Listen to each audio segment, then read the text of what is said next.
The boardroom smelled like leather and ambition, floor-to-ceiling windows framing Manhattan's skyline in the kind of golden afternoon light that made billion-dollar deals feel inevitable.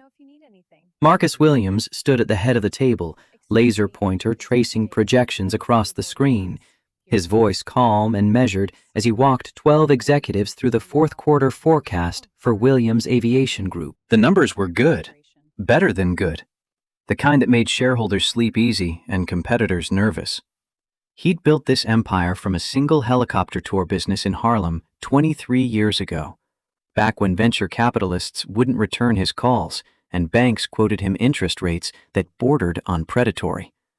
Now he owned controlling stakes in 17 aviation companies, employed 4,000 people across 6 states, and sat on the board of the FAA's diversity initiative. The irony wasn't lost on him. His watch buzzed against his wrist. Once. Twice. 3 times in rapid succession, the haptic feedback insistent enough to pull his attention from the slide showing projected fuel cost reductions. Marcus glanced down. The Patek Philippe on his wrist, a 50th birthday gift to himself that cost more than his first house, displayed a notification that made his blood turn to ice water. Red alert. Medical emergency. Sophia. Critical distress. The GPS coordinates placed her somewhere over Connecticut, 33,000 feet above the Atlantic coast, traveling southwest at 512 miles per hour. Flight SA-447. The laser pointer clattered against the conference table. Marcus didn't remember dropping it.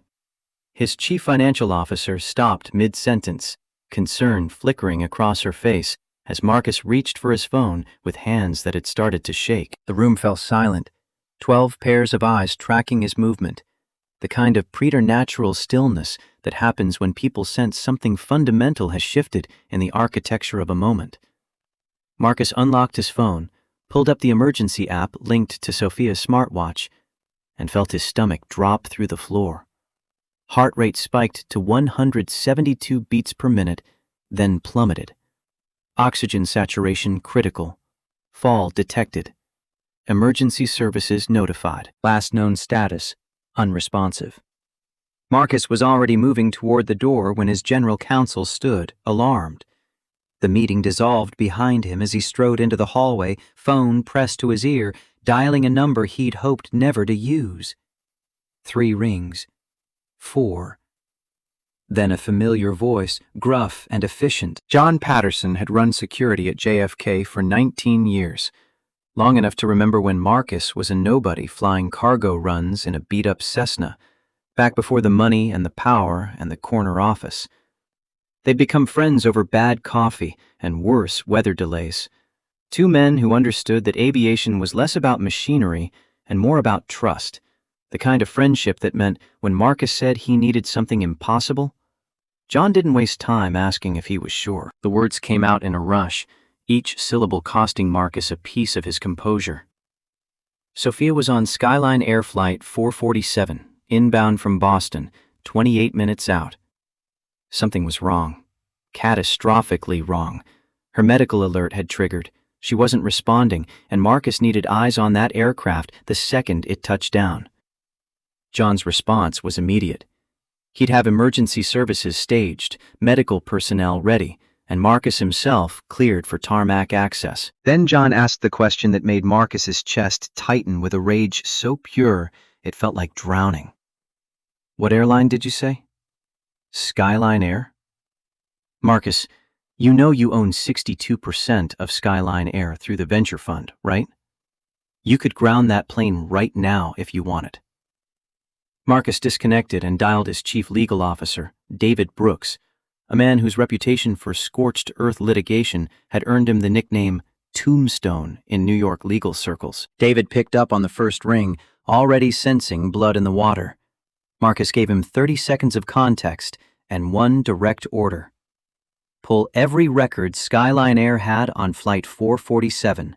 Crew manifest, passenger list, cockpit voice recordings, maintenance logs, security footage from the gate. Everything. David didn't ask why. He asked how fast. And when Marcus said now, David's keyboard was already clattering in the background. The elevator ride to the ground floor took 43 seconds, each one an eternity measured in heartbeats and catastrophic possibilities. Marcus pushed through the lobby doors into the late September heat, tie already loosened, jacket abandoned somewhere between the boardroom and the street. His driver had the black Escalade idling at the curb, engine running, rear door open. Marcus didn't need to give directions. JFK, fast as the law allowed. Maybe a little faster. The driver nodded, pulled into traffic with the kind of aggressive confidence that came from driving men who couldn't afford to be late, and Marcus was pressed back into the leather seat as they accelerated toward the Midtown Tunnel.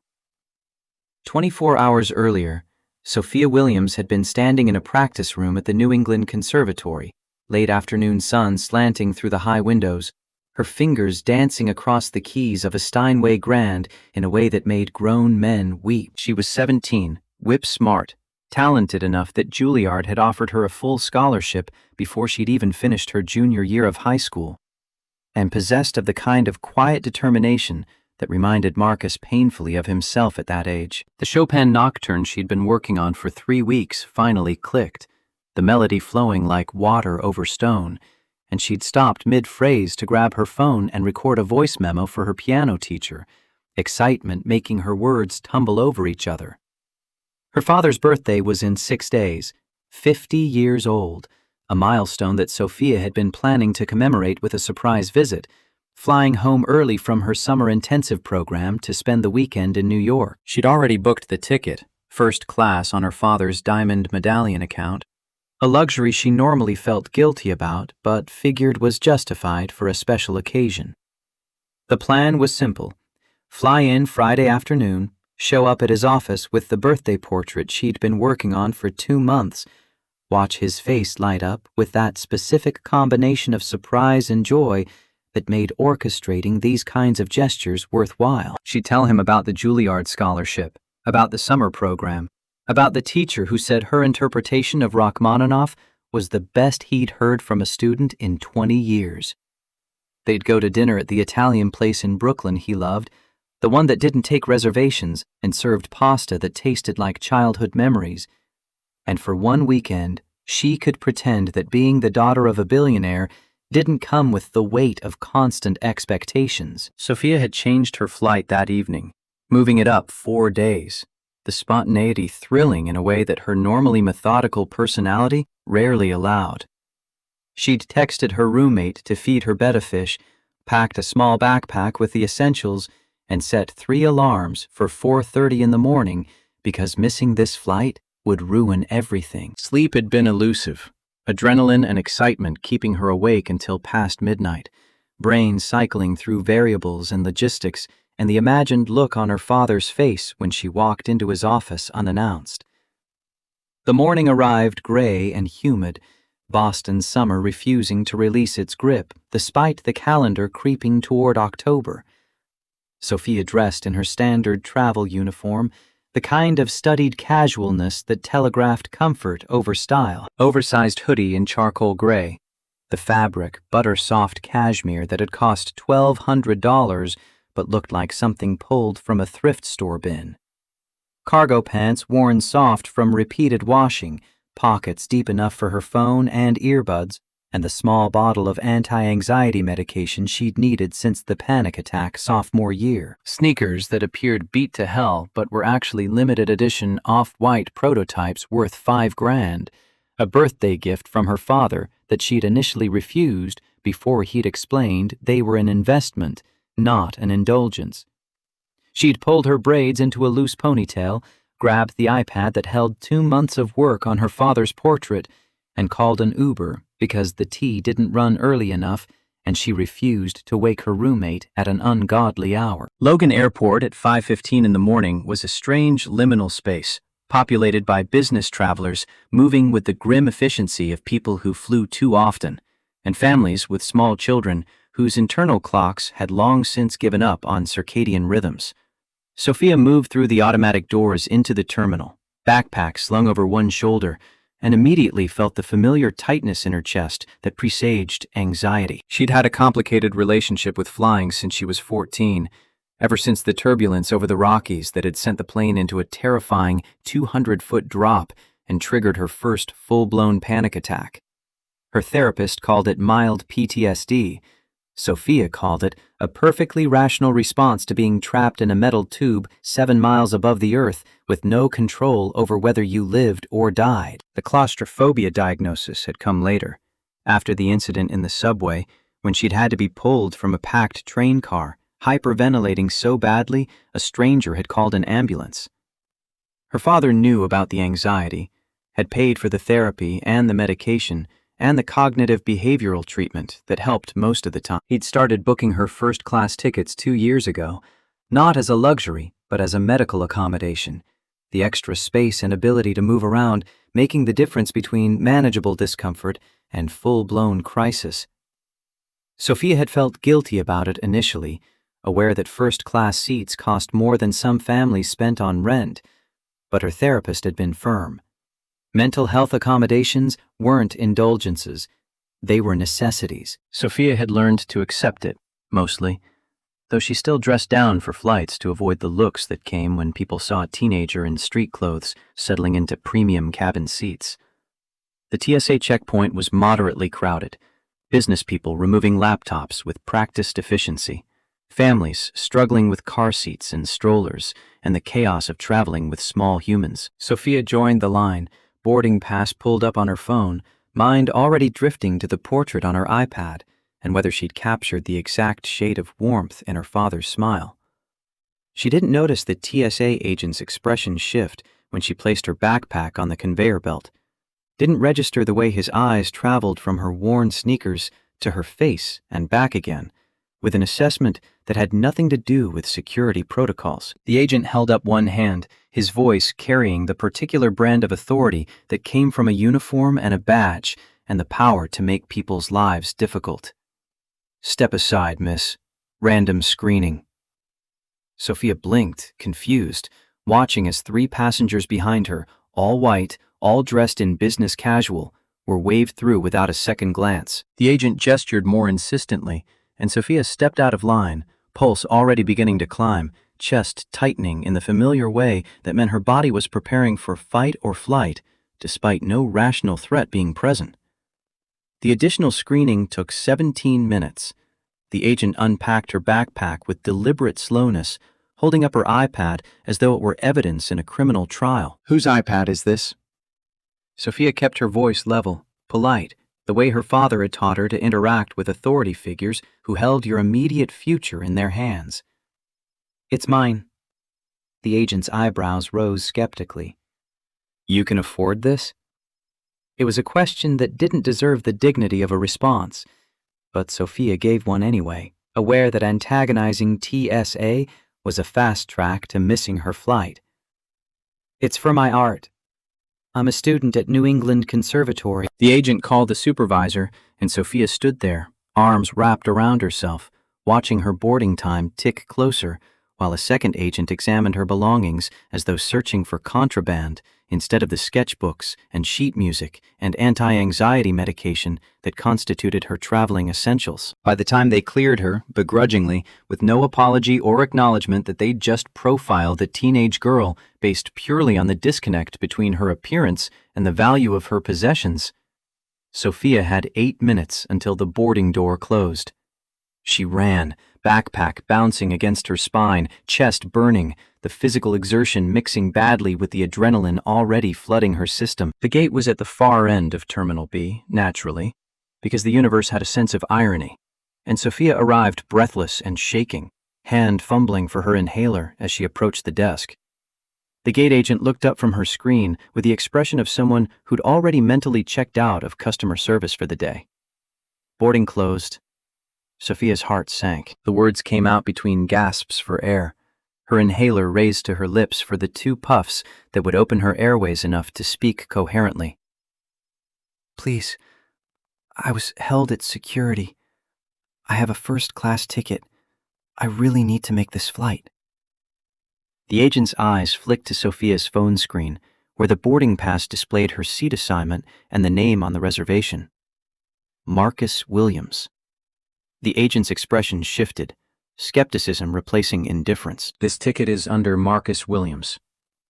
Sophia nodded, trying to regulate her breathing, trying to project calm competence instead of the barely controlled panic that was currently making her hands shake. "He's my father. I'm Sophia Williams. See? Same last name on my ID." The agent stared at Sophia's driver's license as though it might spontaneously reveal itself to be fraudulent, then picked up her desk phone and had a conversation in tones too low for Sophia to hear. 15 minutes passed. Sophia watched through the windows as the ground crew finished loading bags, as the jetway remained stubbornly attached to the aircraft, as her chances of making this surprise work dissolved with every passing second. Finally, the supervisor arrived, glanced at the boarding pass, glanced at Sophia, and made a decision with the kind of reluctance usually reserved for granting parole. "Let her board." The gate agent's face suggested she deeply disagreed with this assessment, but she waved Sophia through, and Sophia practically ran down the jetway before anyone could change their minds. The aircraft door was still open, a flight attendant standing at the entrance with a practiced smile that service workers deployed when they wanted you to feel welcome without actually meaning it. The smile flickered when she saw Sophia, subtle enough that someone less attuned to micro-expressions might have missed it. But Sophia had spent 17 years reading rooms and faces, and the tiny ways people telegraphed their opinions about young black girls in spaces they didn't think appropriate. The flight attendant's name tag read Brenda Foster, Chief Purser, and her eyes traveled from Sophia's scuffed sneakers to her hoodie to her face with an assessment that made Sophia's skin prickle with awareness. "Seat number?" The question came with a thread of something that might have been suspicion or might have been simple verification, but Sophia's anxiety-sharpened instincts read it as the former.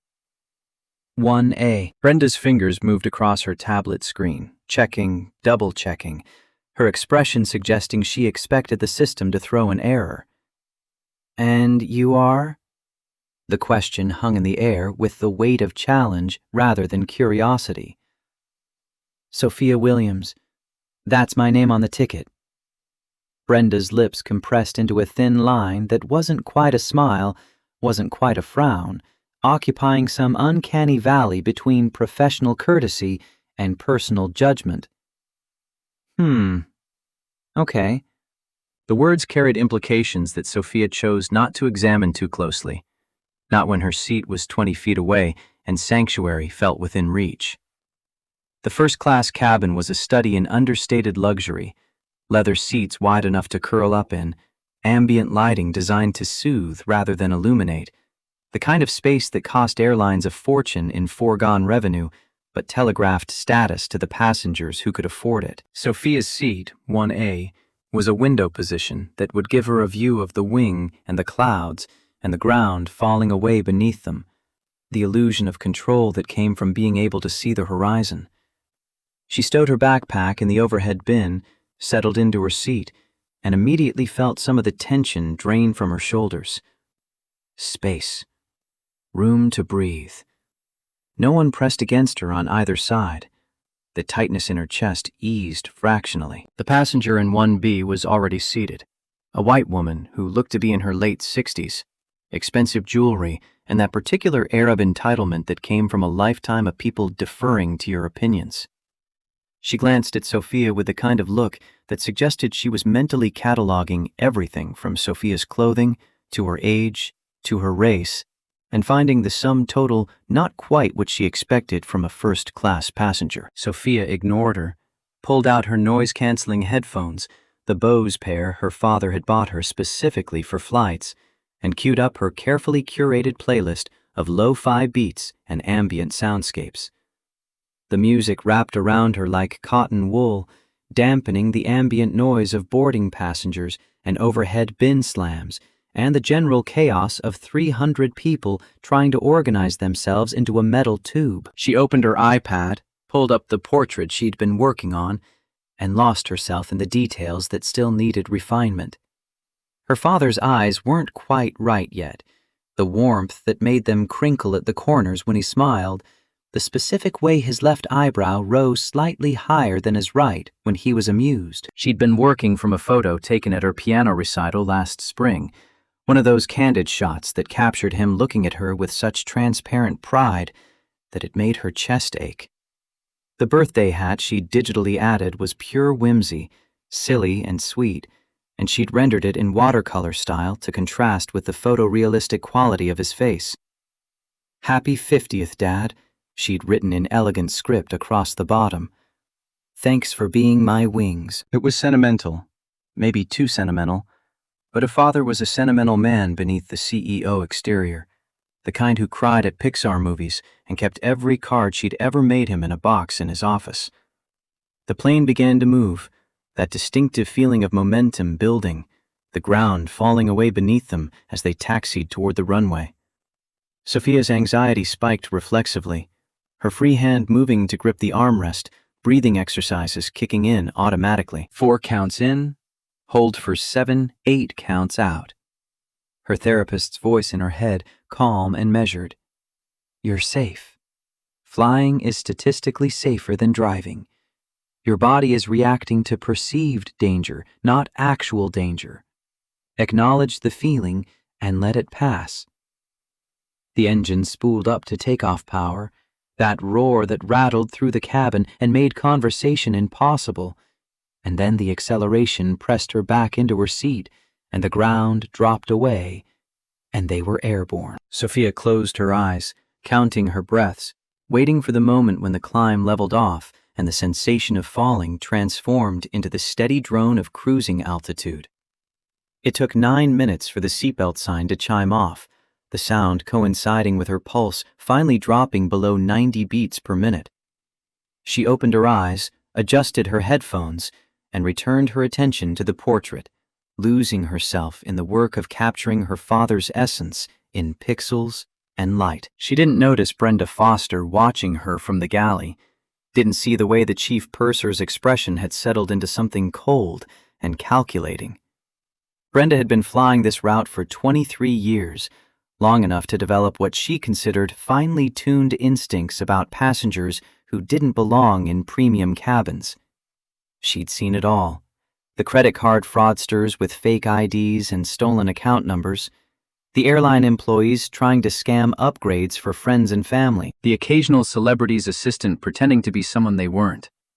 This girl, this teenager in a hoodie, who looked like she'd wandered out of a community college cafeteria, didn't fit the profile of a legitimate first-class passenger, and Brenda's instincts were screaming that something wasn't right. The flight attendant working the first-class cabin with Brenda was a young man named Jason Miller, 26 years old, in his 3rd year with Skyline Air, still idealistic enough to believe that customer service meant actually serving customers rather than judging them.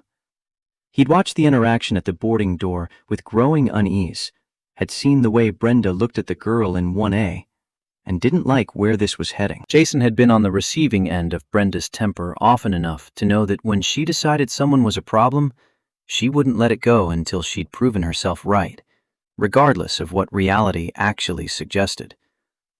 Brenda moved down the aisle with the coffee service cart, her professional smile fixed in place, stopping at each row to offer beverages and snacks with the kind of scripted courtesy that airlines coached into their staff. When she reached row 1, she paused, studying Sophia with an intensity that felt intrusive.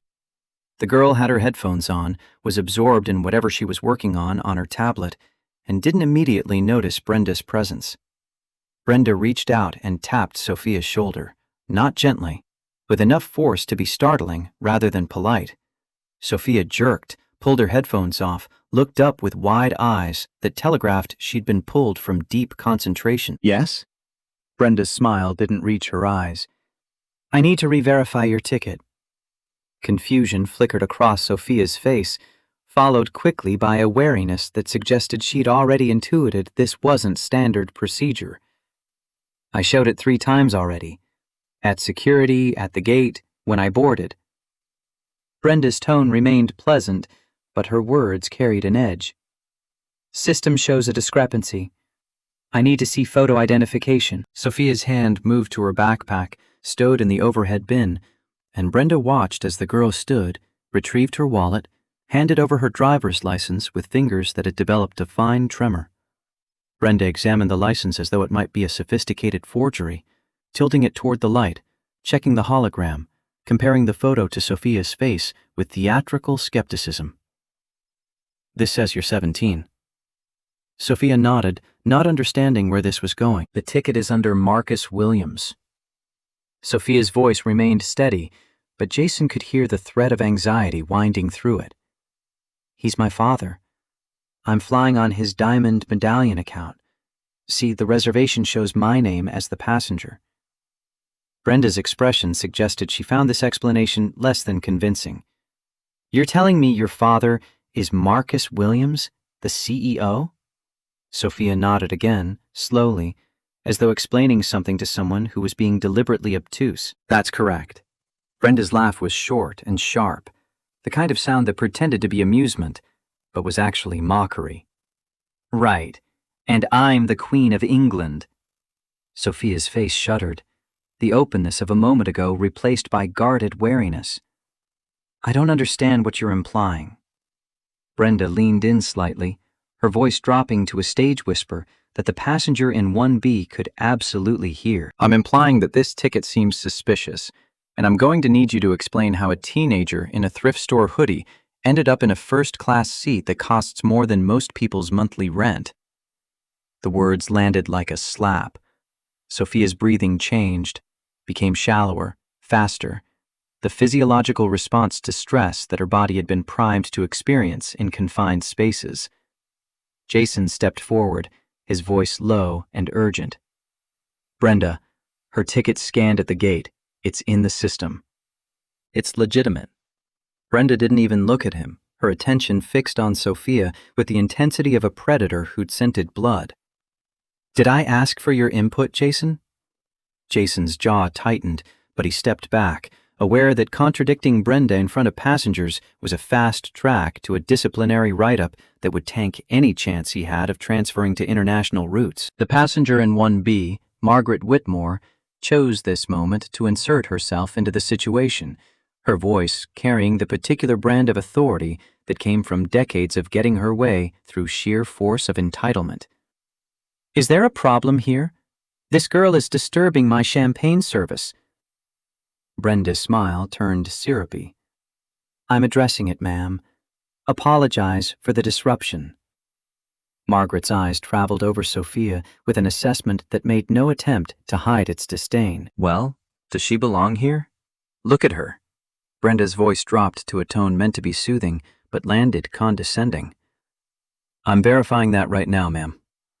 Sophia's hands were shaking now, her chest tight, the familiar cascade of panic responses triggering despite every cognitive technique she'd learned to manage them. She needed to de-escalate this, needed to make this flight attendant understand that there was no discrepancy, no fraud, just a daughter flying home to surprise her father. Her voice came out smaller than she'd intended, the breathiness of early-stage hyperventilation, making her sound younger than her 17 years. I have my boarding pass right here on my phone. You can verify it with the gate. I can call my father right now if you need confirmation. I have medical documentation for why I need to fly first class. I have anxiety and claustrophobia, and my doctor recommended the accommodation. Brenda's expression didn't soften. In fact, if anything, it hardened further, as though Sophia's explanations were evidence of deception rather than transparency. How convenient. Anxiety, claustrophobia, medical documentation that I'm sure is absolutely legitimate. Sophia's eyes widened, the implications sinking in. You think I'm lying about being disabled? Brenda's smile was all teeth and no warmth. I think teenagers who dress like you don't typically fly first class unless something unusual is going on. And I think you need to gather your belongings and move to economy class until we can verify your identity and your ticket's legitimacy with the authorities on the ground. The cabin felt like it was shrinking, the walls pressing in, Sophia's vision starting to tunnel at the edges the way it did when a full panic attack was imminent. Her inhaler was in her backpack, overhead.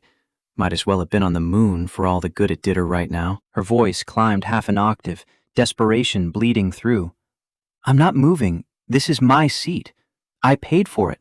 My father paid for it. You're discriminating against me because of how I look.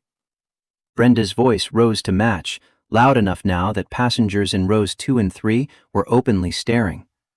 You're being disruptive and non-compliant. If you don't move voluntarily, I will have no choice but to involve the captain and potentially law enforcement. Sophia looked around wildly, seeking allies, finding none. Margaret Whitmore was watching with a kind of ghoulish interest people reserved for public humiliations that weren't happening to them. Jason had retreated to the galley, his face conflicted, but his body language suggesting he wasn't going to risk his career intervening. The other passengers, all white, all dressed in the uniform of business-class respectability, watched with expressions ranging from uncomfortable pity to active agreement with Brenda's assessment. No one spoke up. No one said, "This is wrong." No one reached for their phone to document what was clearly becoming a civil rights violation, happening in real time at 35,000 feet. Sophia fumbled for her phone, hands shaking so badly she almost dropped it. Pulled up her father's contact, her finger hovering over the call button. Please, just let me call my dad. He'll verify everything. He'll explain. Brenda reached out and placed her hand over Sophia's phone, not quite grabbing it, but making the threat clear. No phone calls during flight. This is a secure area, and you're already under suspicion. Put the phone away, or I'll confiscate it as evidence. Evidence of what? Sophia's voice cracked on the last word, tears threatening now, her body's stress response overwhelming the cognitive controls she'd spent years developing. Brenda straightened to her full height, her professional mask fully abandoned now in favor of something colder and more authoritarian. Evidence of ticket fraud, identity theft, and disruptive passenger behavior. You have 60 seconds to gather your belongings and move to economy seating, or I'm calling the captain and we're making an emergency landing to have you removed from this aircraft. 60 seconds.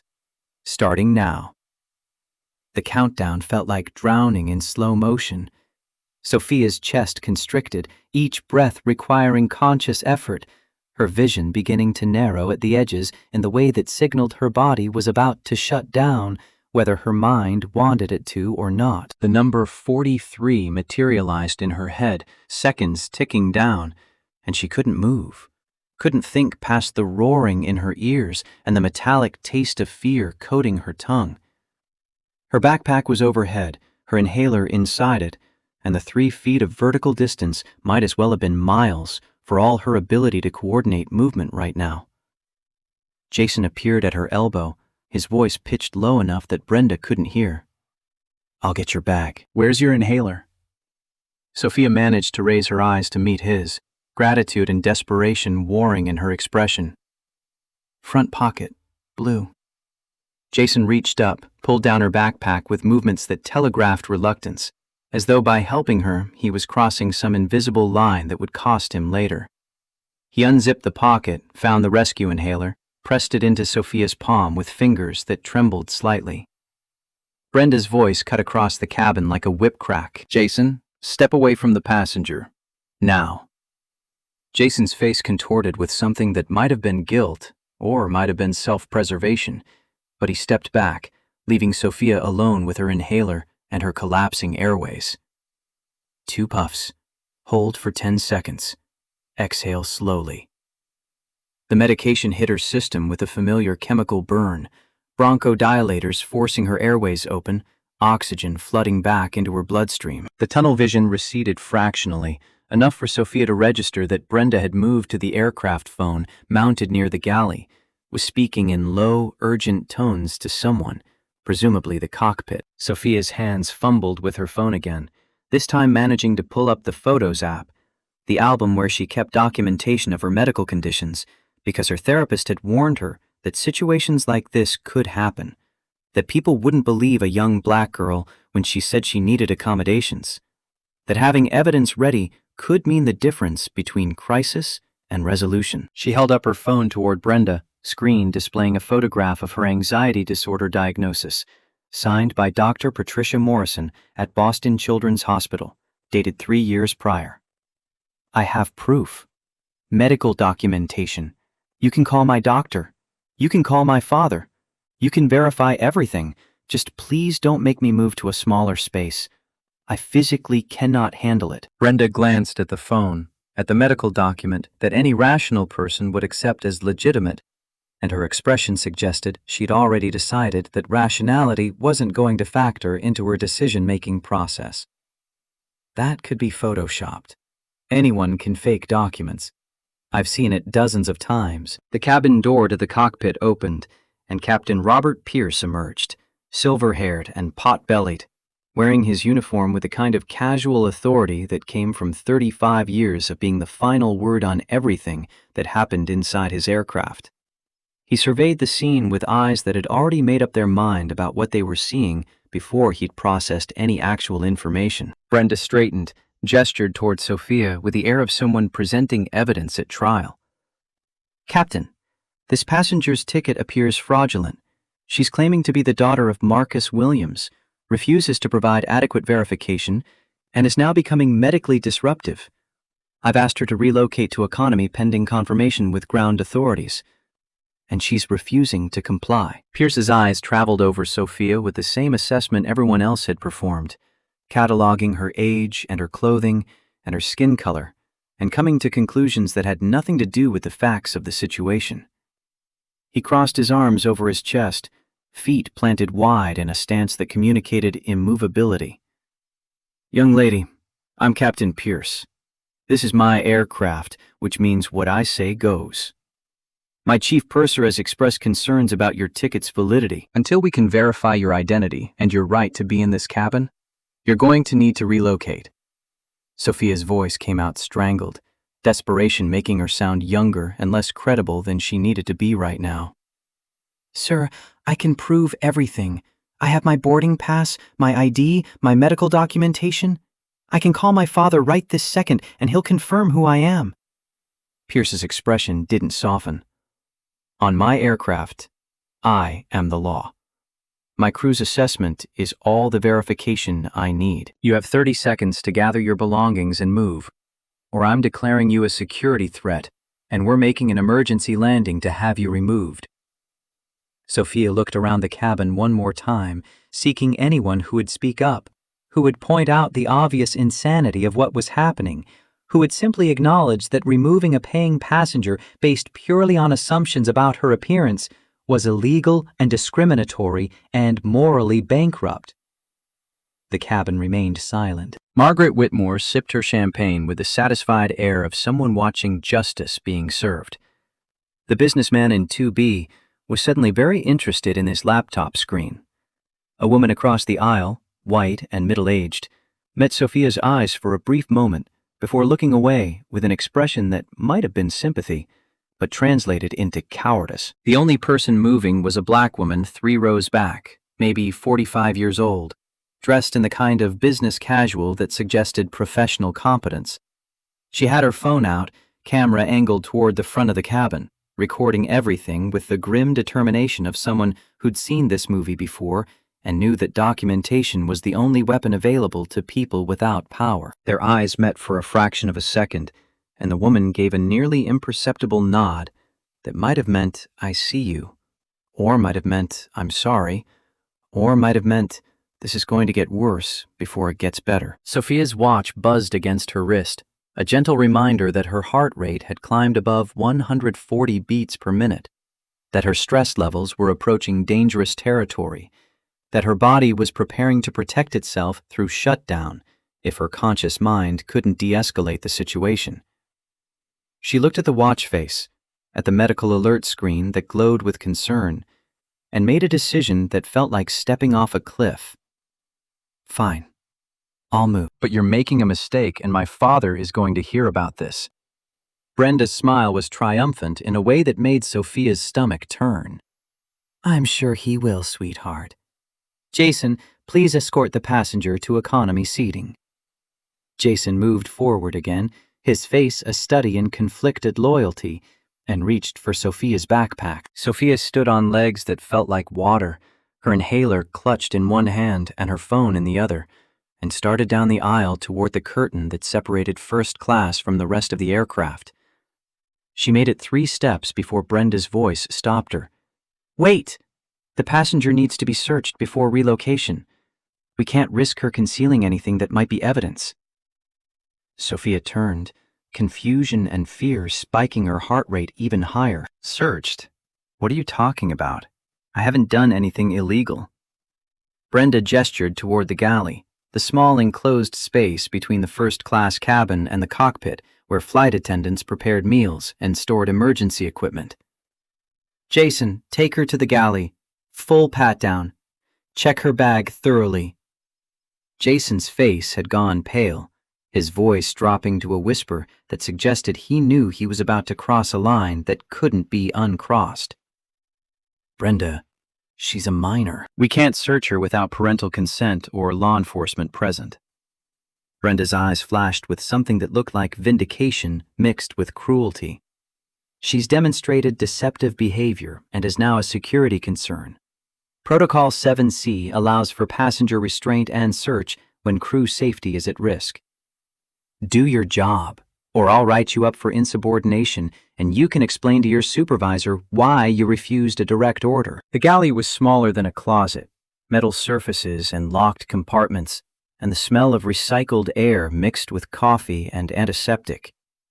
Sophia backed against the wall, her chest heaving, her mind screaming that this couldn't be happening, that there were laws and procedures and safeguards that prevented exactly this kind of abuse. Jason stepped into the galley behind her, Brenda blocking the curtain with her body, and Sophia's watch registered her heart rate hitting 162. "Ma'am, I'm going to need you to put your hands on the counter." Sophia's voice climbed toward hysteria. "You can't search me. I'm 17. This is illegal. Call the police if you think I've done something wrong. Call my father. Call anyone. Just don't touch me." Brenda leaned against the galley entrance, arms crossed. "The police will be waiting when we land, but right now you're on this aircraft and you're subject to our authority. Put your hands on the counter, or we'll do this the hard way." Sophia looked at Jason, pleading. "You know this is wrong. You know I haven't done anything. Please don't do this."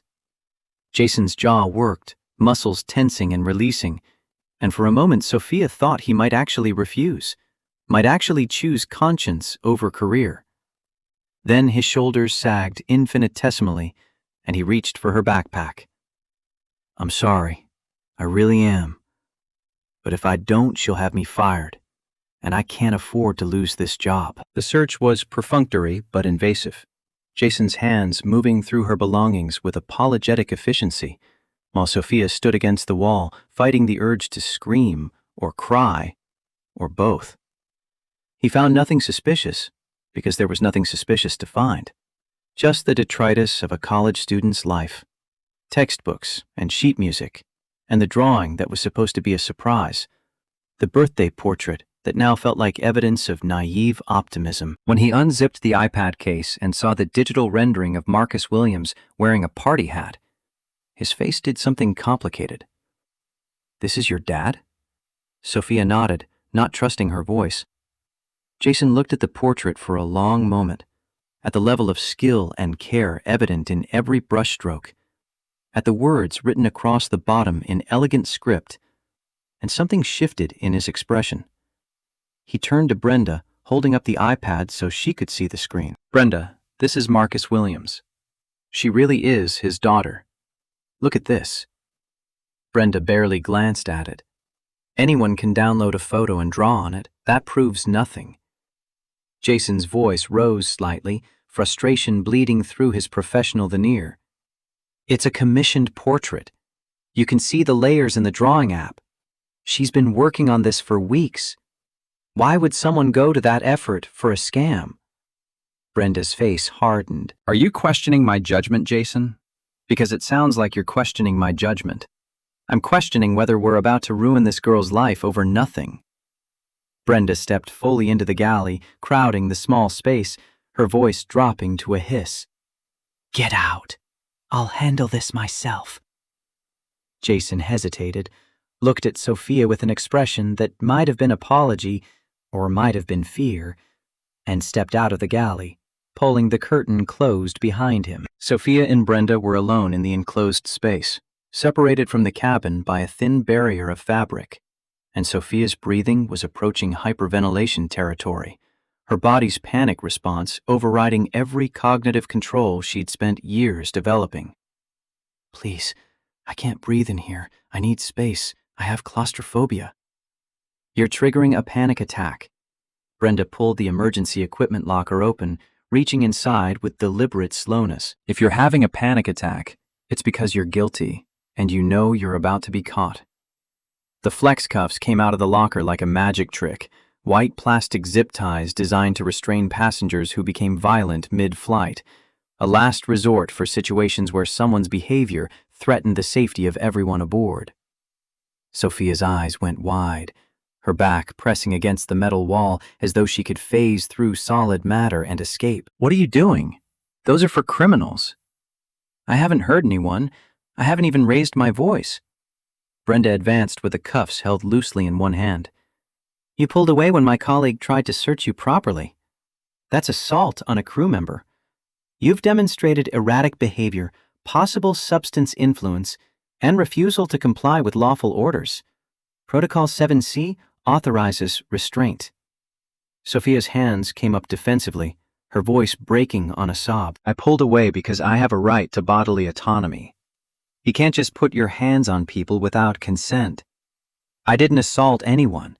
This is insane. Please, please just call my father, call the airline, call someone with authority." Brenda grabbed for Sophia's wrist, and Sophia jerked back instinctively, self-preservation overriding compliance, and Brenda's face transformed into something that looked like vindication. "There, she just tried to hit me." "Did everyone see that? Jason, get in here now. I need a witness that this passenger just assaulted me." Jason reappeared at the curtain, his face stricken.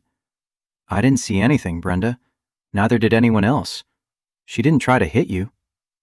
Brenda's voice rose to a shout that carried into the main cabin. "She grabbed my wrist when I tried to escort her. That's assault on a flight crew member. I'm implementing emergency restraint protocols. Help me get her secured or you're complicit in a federal crime." Jason's hands were shaking as he stepped back into the galley, and Sophia realized with a horror that felt like drowning that he was going to help, that he was going to choose his job over doing the right thing, that she was about to be physically restrained for the crime of existing in a space where people thought she didn't belong. The struggle was brief and ugly. Sophia fought not with violence, but with desperate resistance, trying to pull away, trying to create distance, her voice climbing toward a scream that was muffled by the cabin noise and the closed curtain and the willful ignorance of 100 passengers who could hear something wrong happening but chose not to investigate. Brenda and Jason wrestled her toward the jump seat, that fold-down chair where crew sat during takeoff and landing, and forced her down with hands that gripped too hard and left marks that would darken to bruises by morning. The flex cuffs came out again, and Sophia's last coherent thought before panic consumed her completely was that her hands were her livelihood, her identity, the instruments through which she translated emotion into sound, and if they damaged her hands, she would never forgive them, and her father would burn their entire world to ash. The plastic bit into her wrists with a ratcheting sound, click, click, click, each notch tightening the restraints beyond what was necessary or humane. Sophia screamed, a raw sound of terror and pain, and Brenda pulled the cuffs tighter. "Stop fighting and it won't hurt so much." Sophia's fingers began to tingle, then burn, circulation cut off by plastic designed to restrain grown men fighting against their own arrest. "Too tight. You're cutting off blood flow. Please, my hands. I need my hands for piano. Please don't do this." Brenda secured the cuffs to the jump seat frame behind Sophia's back, forcing her shoulders into an unnatural angle, then fastened the seatbelt across her chest with enough force to make breathing difficult.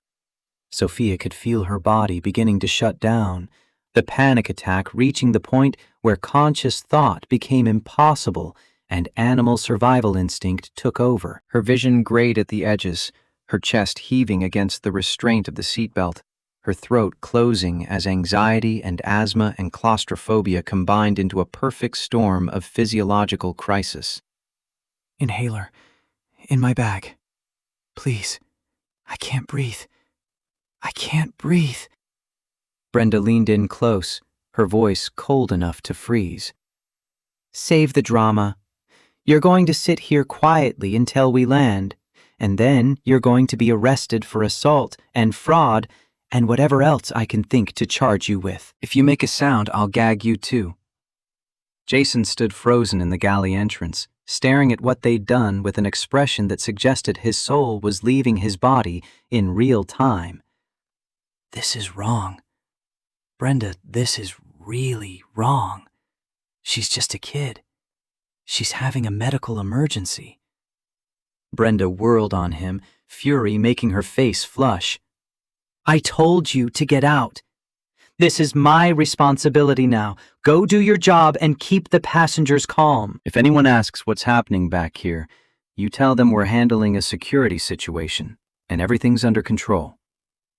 Jason opened his mouth as though to argue, looked at Sophia, gasping and trembling in the restraints, and something in him broke. He turned and fled through the curtain, leaving Sophia alone with Brenda and her rapidly depleting oxygen supply. Brenda adjusted her scarf, smoothed her uniform, and stepped out of the galley as though she'd just completed routine service rather than effectively torturing a teenage girl. The curtain fell closed behind her, leaving Sophia in the small enclosed space with nothing but her terror and her constricting airways and the watch on her wrist that was now screaming digital warnings about her vital signs. Heart rate 172 and climbing. Oxygen saturation dropping. Irregular breathing pattern detected. Fall risk high. Emergency contact notified.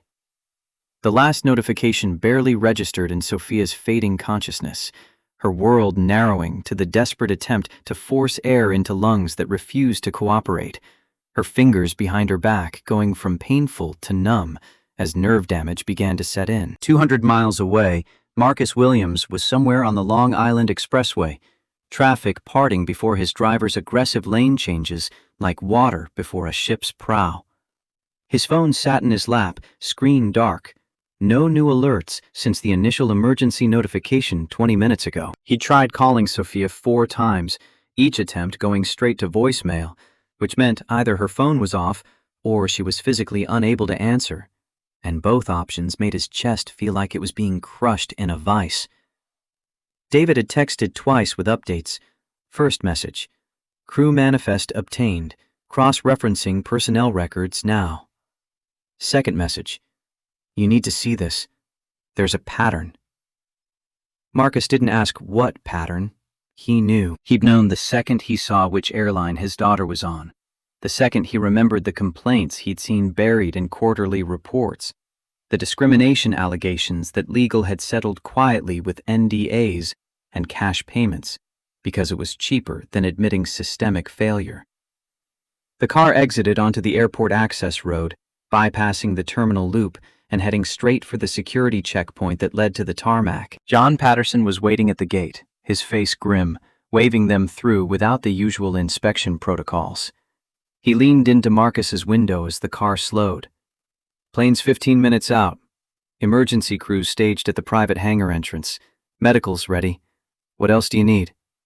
Marcus's voice came out level, despite the rage and fear warring beneath his carefully controlled exterior. "I need the cabin door open the second that plane stops moving. I need everyone on board to stay seated, and I need you to make sure that when I walk onto that aircraft, nobody tries to stop me." John's eyes widened fractionally at the implication. "Marcus, what happened up there?" Marcus's jaw tightened. Something that should never have happened. Something that's about to cost a lot of people everything they have. The SUV rolled onto the tarmac, following John's vehicle toward a staging area near Hangar 7. far from the passenger terminals and the press that would inevitably descend once word leaked about what was happening. Marcus could see emergency vehicles already positioned, ambulances and fire trucks and Port Authority police cars arranged in a loose semicircle. He climbed out of the car before it fully stopped, his presence immediately commanding attention from the assembled personnel. The emergency medical coordinator approached, a woman in her 50s with the kind of competence that came from decades managing crisis situations. "Mr. Williams, we're ready for immediate patient extraction. What's the medical situation?" Marcus pulled up the alert on his phone, showed her the vitals that Sophia's watch had transmitted before losing signal. Severe respiratory distress, possible panic attack, possible physical restraint. She has diagnosed anxiety disorder and asthma. She may be unconscious. The coordinator's face hardened as she processed the implications of physical restraint on a minor with pre-existing medical conditions. "We're bringing gurney and full support equipment. If she's restrained, we'll need bolt cutters."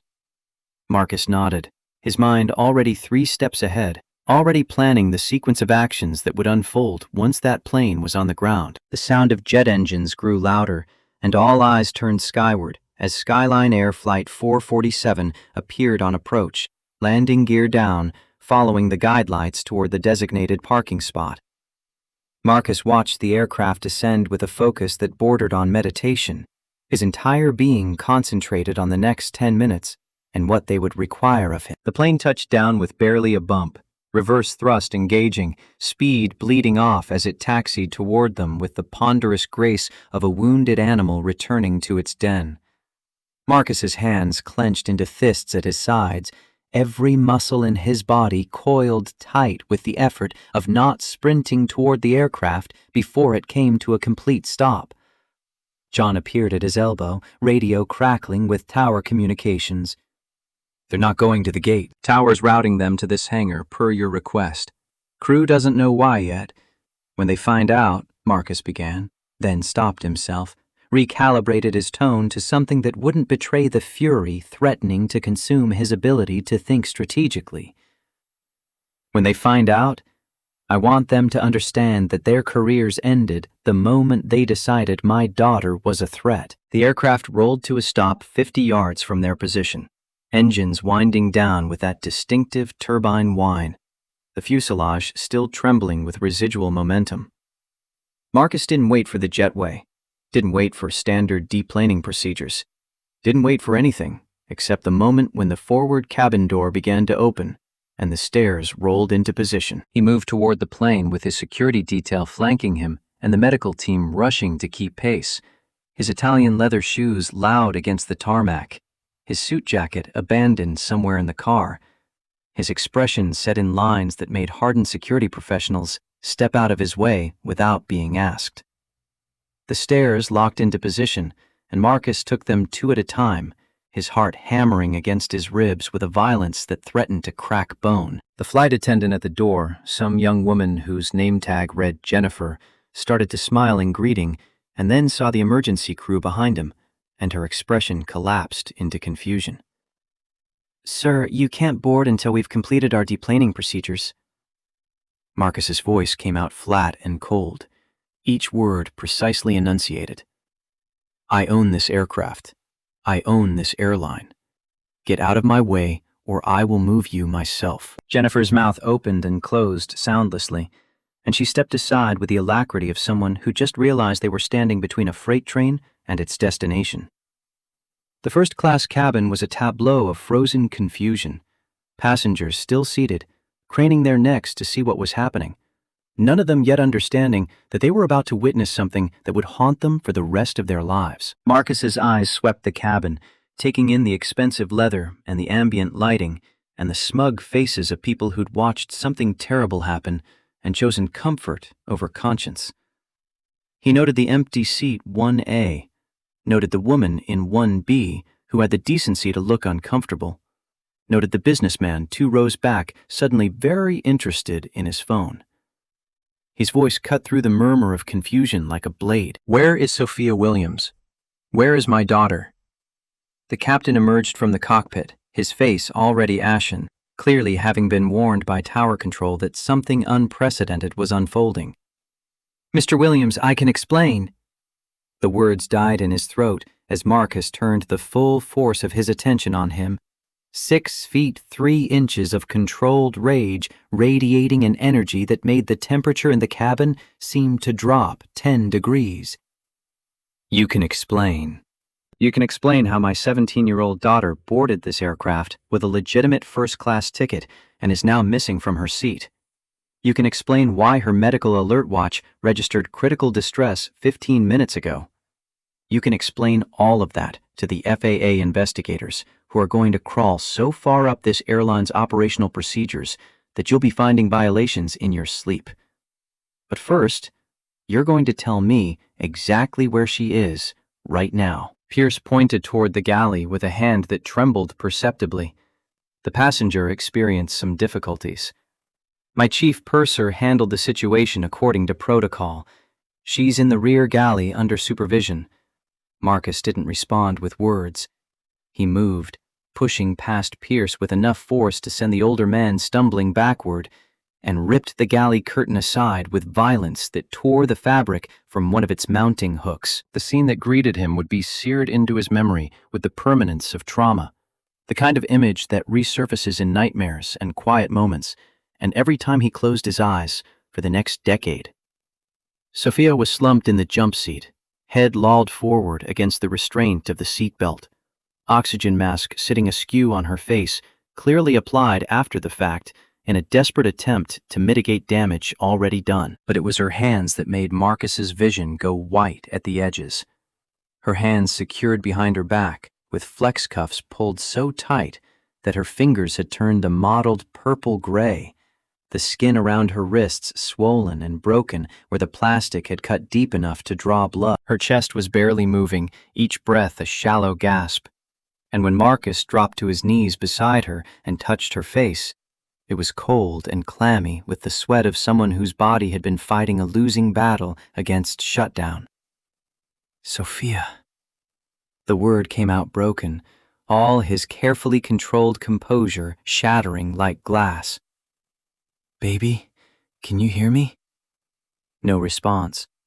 Her eyes were rolled back slightly, consciousness fled, or so diminished that it might as well have been gone. Marcus turned his head and roared, with a volume that made passengers 3 rows deep flinch. "Medics! Now! Get bolt cutters! She's restrained!" The medical team swarmed the tiny galley space, professional urgency taking over, and Marcus had to force himself to step back, to give them room to work, every instinct screaming that he should be the one touching his daughter, should be the one fixing this, should never have let her out of his sight in the first place. The paramedic who reached Sophia first was a woman named Sarah, 20 years on emergency response, and her face went through a rapid evolution of emotions as she took in the scene. Shock, fury, then professional detachment as training overrode personal response. "She's got a pulse, but it's thready. Oxygen saturation 78%, breathing shallow and irregular. We need to get these cuffs off, now." Her partner produced industrial bolt cutters from the medical kit, the kind designed to cut through metal handcuffs, and went to work on the plastic restraints with careful precision. The first cuff snapped with a sound like a gunshot, and Sophia's right arm dropped limply to her side. No muscle control, dead weight. The second cuff took longer, Sophia's positioning making the angle difficult, and when it finally gave way and her left arm fell free, Marcus saw the full extent of the damage. The skin around both wrists was torn, deep lacerations where the plastic had sawed through flesh down to the subcutaneous layer. Blood dried and fresh, mixing in patterns that looked like macabre art. But worse than the cuts was the color. The purple-black of tissue deprived of oxygen for too long. The swelling that extended from her wrists halfway to her elbows. And when Sarah gently lifted Sophia's right hand to examine it, the fingers didn't curl or flex or show any response to stimulus. Possible compartment syndrome. We need vascular surgery consultation immediately. These nerves have been compressed for at least 30 minutes, maybe longer.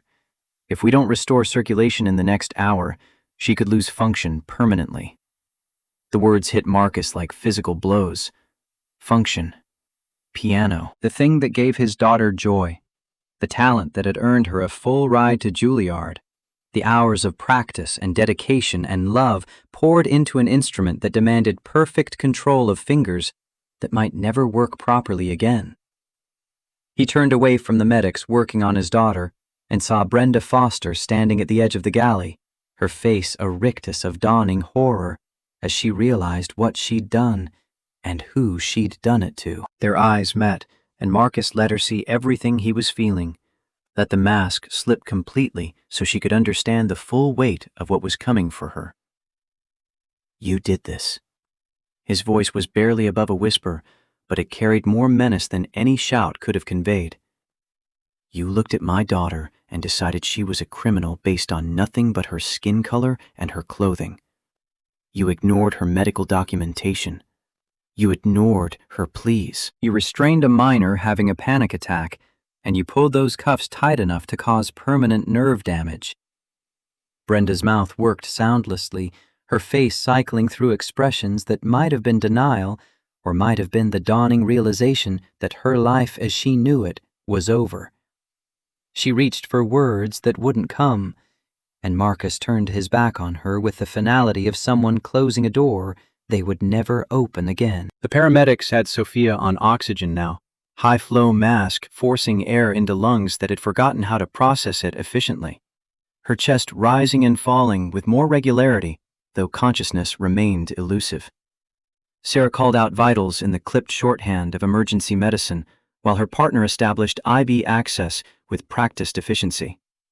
Heart rate stabilizing at 92, blood pressure 85/53, hypotensive but responsive to fluids, pupils equal and reactive. GCS score of 8, responding to painful stimuli. "We need to transport now. Get her to a trauma center with hand surgery capabilities. Jamaica Hospital is closest, and they have an excellent microsurgery department." Marcus nodded, stepping aside as they lifted Sophia onto the gurney with movements choreographed through thousands of repetitions. Her head lolled to one side, braids falling across her face, and Marcus reached out to brush them back with a gentleness that contradicted everything else about his demeanor. Her skin was warmer now, the oxygen and the fluids doing their work, but she still looked impossibly young and impossibly fragile. A child who should have been protected, and instead had been violated by adults who mistook their authority for wisdom. The medical team maneuvered the gurney out of the galley and through the first-class cabin, every passenger watching in silence now, their earlier complicity written plain on faces that couldn't quite meet Marcus's eyes as he followed his daughter toward the exit. He paused at the cabin door, turned back to face the assembled passengers and crew, and when he spoke, his voice carried to every corner of the aircraft with the clarity of absolute conviction. "My name is Marcus Williams. I own 62% of Skyline Air through Williams Aviation Group. The woman you just watched being carried off this plane unconscious is my 17-year-old daughter, Sophia. She boarded this flight with a legitimate ticket, legitimate identification, and legitimate medical documentation for her anxiety disorder. She was removed from her paid seat, searched without cause, and physically restrained until she lost consciousness, all because your crew decided a black teenager didn't belong in first class." He let that sink in, watching comprehension dawn on faces throughout the cabin. To the passengers who filmed what happened, thank you. Your documentation will be crucial evidence in the federal civil rights lawsuit I'm filing the moment my daughter is stable. To those of you who watched a child being abused and said nothing, you'll have to live with that choice. To my crew, the words came out with careful precision, each syllable weighted with consequence. Don't leave this aircraft. Don't make phone calls. Don't speak to each other. Federal investigators will be boarding shortly to take your statements, and I promise you that every word you say will be used to ensure that what happened to Sophia never happens to anyone else again. Marcus turned and descended the stairs, following the ambulance that was already rolling toward the exit with his daughter inside, its lights painting the tarmac in rhythmic red. Behind him, the cabin erupted in chaos. Passengers reaching for phones, crew members looking at each other with the hollow-eyed realization that they'd just participated in something that would define the rest of their lives in ways they couldn't yet comprehend. Captain Pierce stood in the cockpit doorway, watching Marcus's retreating form, his face the color of old paper. And when he tried to speak, no sound emerged from his throat except a whisper that might have been prayer, or might have been simple recognition that judgment was coming, and no amount of protocol or procedure would save him from it. The ambulance bay at Jamaica Hospital Medical Center smelled like antiseptic and desperation. Fluorescent lights, harsh enough to make eyes water, even through the haze of adrenaline that had kept Marcus functional for the last 40 minutes. Sophia had regained partial consciousness during transport, enough to whimper when the paramedics repositioned her arms, enough to whisper words that might have been his name, or might have been simple vocalization of pain. The emergency department attending met them at the doors, with a trauma team already assembled, their efficiency suggesting John Patterson had made calls ahead to ensure his daughter received immediate attention rather than the usual triage waiting game. They wheeled Sophia into a bay, cordoned off by curtains that provided the illusion of privacy while offering none of its substance, and Marcus found himself relegated to a corner while medical personnel swarmed with purpose. A nurse with kind eyes and efficient hands cut away Sophia's hoodie, exposing bruises already darkening across her shoulders and upper arms in patterns that matched handprints, the physical evidence of violence rendered in shades of purple and yellow against her brown skin. The lead physician, a woman whose name tag identified her as Dr. Lauren Chen, began her assessment with the practiced calm of someone who'd seen worse but was nonetheless disturbed by what she was currently witnessing. Patient is a 17-year-old female presenting with respiratory distress, suspected compartment syndrome, bilateral upper extremities, and altered mental status following reported physical restraint. Chen's hands moved with surgical precision, palpating Sophia's swollen forearms, testing for radial pulses that were present but weak, assessing capillary refill that took too long to pink back after pressure. She turned to the nurse. Page vascular surgery and orthopedic hand specialist. Tell them we have potential acute compartment syndrome with neurovascular compromise, likely 6-point pressure. I want them here in 10 minutes, not 20. The nurse disappeared through the curtain at a pace just short of running. Marcus watched from his corner as they worked, his hands clenched at his sides to keep from interfering, every paternal instinct screaming that he should be the one touching his daughter, should be the one fixing this, should have prevented it from happening in the first place. Rachel would be arriving soon, David had confirmed via text 15 minutes ago, his wife having received the emergency call while she was mid-surgery at Mount Sinai and immediately scrubbing out to catch the fastest route to Queens. The thought of Rachel seeing Sophia like this, of having to tell his wife that their daughter had been tortured by people they'd trusted to keep her safe, made something in Marcus's chest feel like it was tearing in half. Sophia's eyes fluttered open, unfocused and dilated with pain medication they'd administered in the ambulance, her gaze searching the faces above her until it found Marcus. Dad. The word came out slurred, her tongue thick from medication and stress and the lingering effects of oxygen deprivation. I'm here, baby. You're safe now. I've got you. Sophia's face crumpled, tears tracking down her temples into her hairline. My hands. I can't feel my hands. The monitor shrieked as her heart rate spiked with panic, and Chen moved quickly to intercept the spiral before it became another crisis. Sophia, I'm Dr. Chen. You're at Jamaica Hospital. Your hands are injured, but we're going to fix them. I need you to stay calm for me, okay? Can you do that? Sophia's breathing accelerated despite the oxygen mask, her chest rising and falling in the rapid, shallow pattern that preceded another panic attack. Sen caught Marcus's eye and jerked her head in a gesture that clearly meant, get over here and be useful. Marcus moved to the head of the bed, bent low so Sophia could see his face without having to turn her head. Hey, Soph, remember the breathing exercises? 4 counts in, hold for 7-8 counts out. We're going to do it together, you and me. Ready? They breathed in synchronization, Marcus counting aloud in the steady voice he'd used to read her bedtime stories when she was small. The voice that meant safety and home and unconditional protection even when the world felt like it was ending. Sophia's heart rate began to trend downward, her chest movements becoming less frantic, and Chen nodded approval before returning her attention to the more pressing medical concerns. The curtain swept aside, and two new physicians entered, a man in his 50s wearing surgical scrubs, and a younger woman whose hands had the scarring that suggested she spent a lot of time working with sharp instruments in tight spaces. The older surgeon, Dr. James Morrison, took one look at Sophia's forearms, and his jaw tightened in a way that suggested he was biting back words that weren't appropriate for patient care settings. How long were the restraints in place?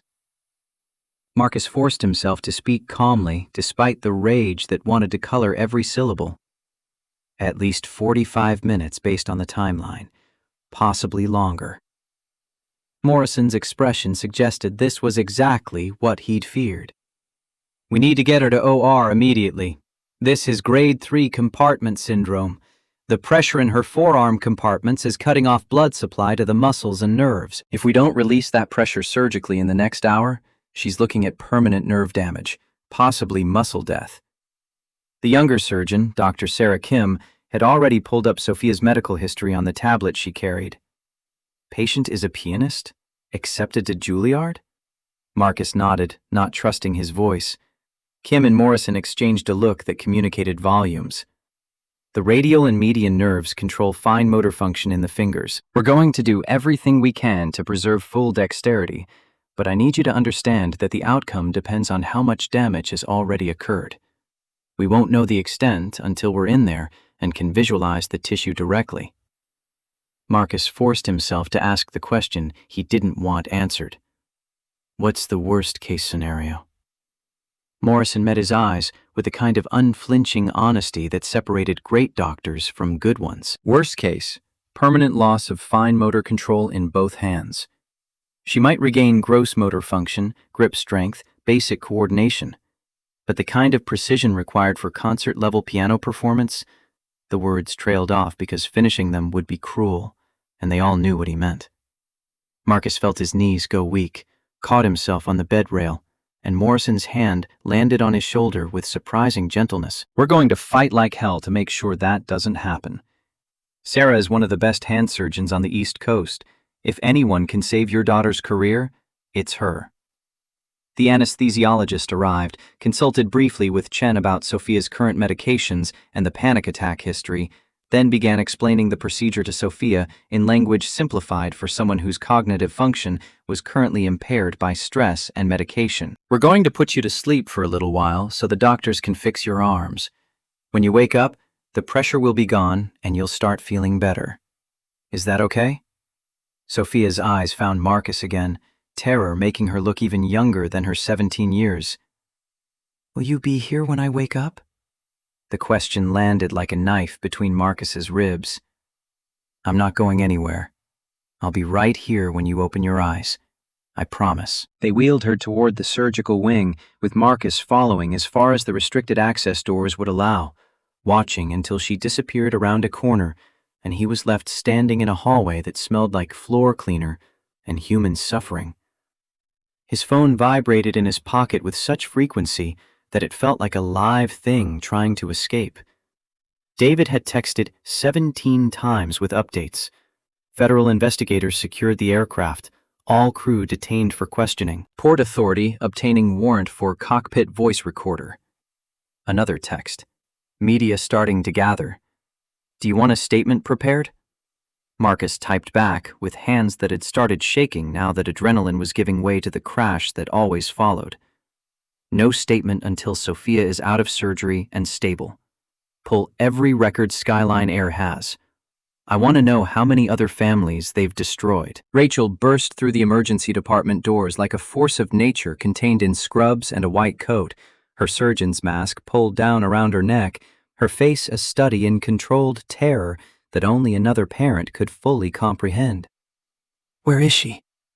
Marcus met her halfway across the waiting room, caught her before momentum could carry her past him. Surgery. Compartment syndrome in both forearms. They're releasing the pressure now. Rachel's medical training warred with her maternal instinct. Professional knowledge making the implications hit harder rather than softer. Compartment syndrome from restraints? Marcus, what the hell happened up there? He told her, words tumbling out in a rush now that there was someone to share the weight with.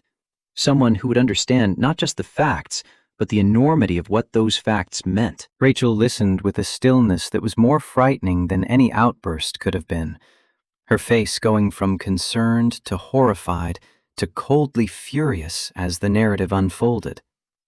When he reached the part about the flex cuffs and Sophia's fingers turning purple, Rachel's hands clenched into fists so tight her knuckles went white. They tortured our daughter. On a commercial aircraft. Because she was black and wearing a hoodie. The words came out flat, affectless, the tone of someone processing information too awful to fully metabolize in real time. Marcus pulled up the photos that the emergency room staff had taken for evidence documentation, medical photography required by law when treating suspected abuse victims. Rachel looked at the images of Sophia's wrists, at the deep lacerations and the swelling, and the color of tissue pushed past its limits, and something in her face shuddered completely. I want names. Everyone involved. Every person who touched her. Every person who watched and did nothing. Every person in the chain of command who created an environment where this was possible. Marcus handed her his phone, where David's latest text was still displayed. Already being compiled. Legal is preparing charges. Federal, state, and civil. We're going after all of them. Rachel handed back the phone and turned toward the surgical wing, as though she could force the doors open through sheer will. How long has she been under? 20 minutes. Morrison said the procedure would take 90 minutes minimum, possibly longer depending on what they find. Rachel's training kicked in, the clinical part of her brain that understood surgical timelines and complications. Fasciotomy is relatively straightforward, but if there's muscle necrosis, they'll need to debride. If the nerve damage is extensive, they might need to do grafting. Marcus, this could take hours. I know. Rachel turned to face him fully, and for the first time since she'd arrived, he saw the cracks in her composure, the fear bleeding through. What if she can't play anymore? What if we took her to Juilliard and showed her the world and let her fall in love with music, and now it's just gone? Marcus pulled her into his arms, felt her shake against him with the force of suppressed sobs. We don't know that yet. We don't know anything yet except that she's alive and she's getting the best care possible. Everything else? The words caught in his throat because he didn't have good ones, didn't have reassurances that weren't hollow platitudes. Rachel pushed back, wiped her eyes with the back of her hand, and straightened her spine with visible effort. Okay. We focus on what we can control. She's going to need intensive physical therapy regardless of outcome. I'll start researching the best occupational therapy programs for musicians. We'll get her the support she needs. Marcus recognized the coping mechanism for what it was, his wife retreating into problem-solving mode because the alternative was drowning in helplessness. The waiting room slowly filled with people drawn by emergency and obligation. John Patterson appeared first, having completed his initial report to airport authorities, his face grim with news Marcus suspected he didn't want to hear. The FAA has grounded Skyline Air pending investigation. All crew from Flight 447 are in federal custody. Port Authority arrested your chief purser on the spot. Assault charges. The captain and the officer who applied the restraints are being processed now. Marcus absorbed this with a nod, his attention still half focused on the surgical wing doors. What about the passengers?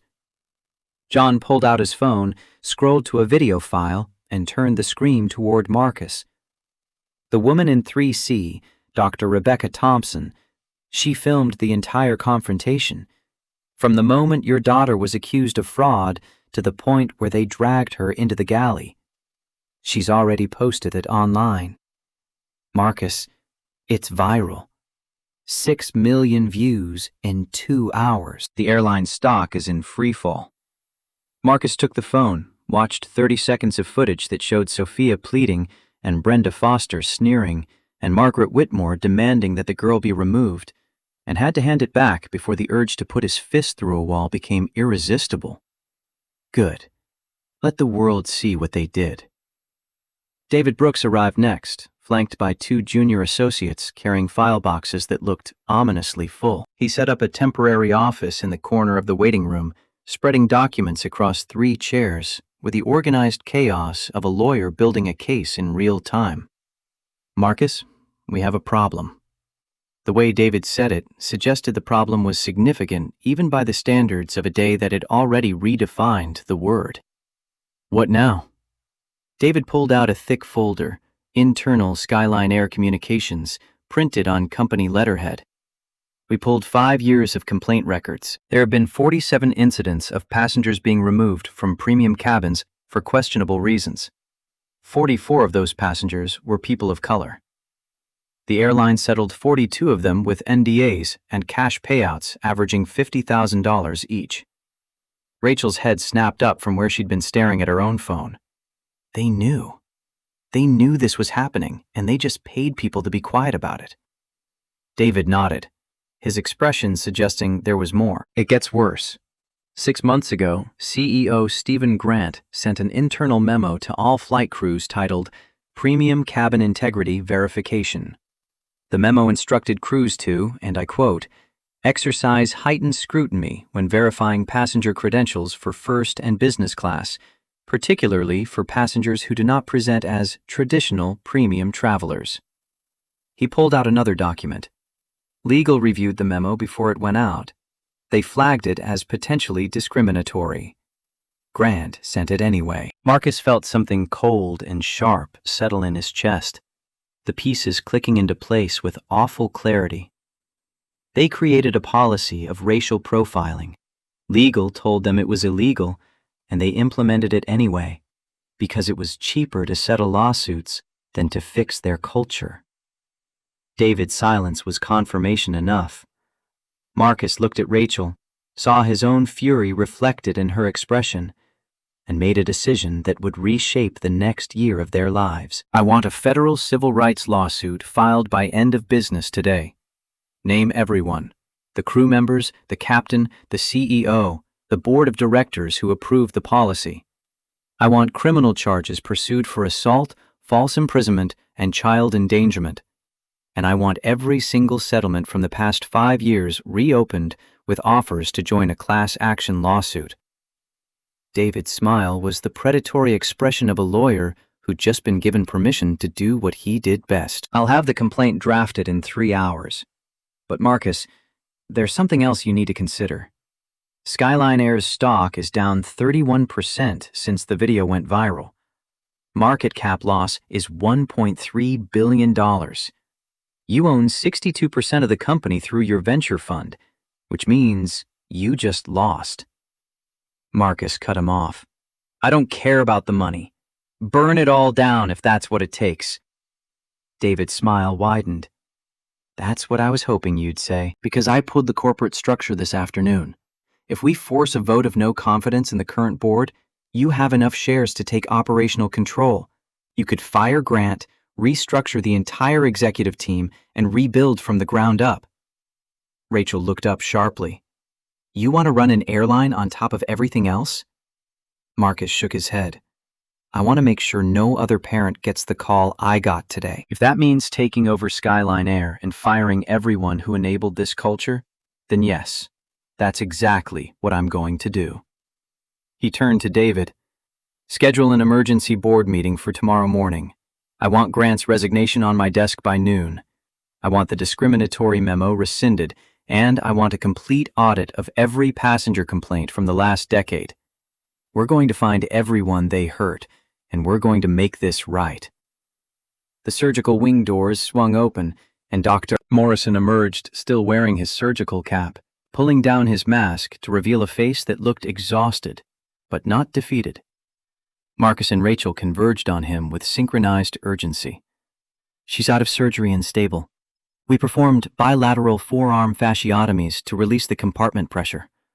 The good news is, we got to her in time to prevent muscle death. The tissue is viable, blood flow is restored, and the swelling should resolve over the next 48 hours. Marcus felt his knees go weak with relief. And the bad news? Morrison's expression grew more guarded.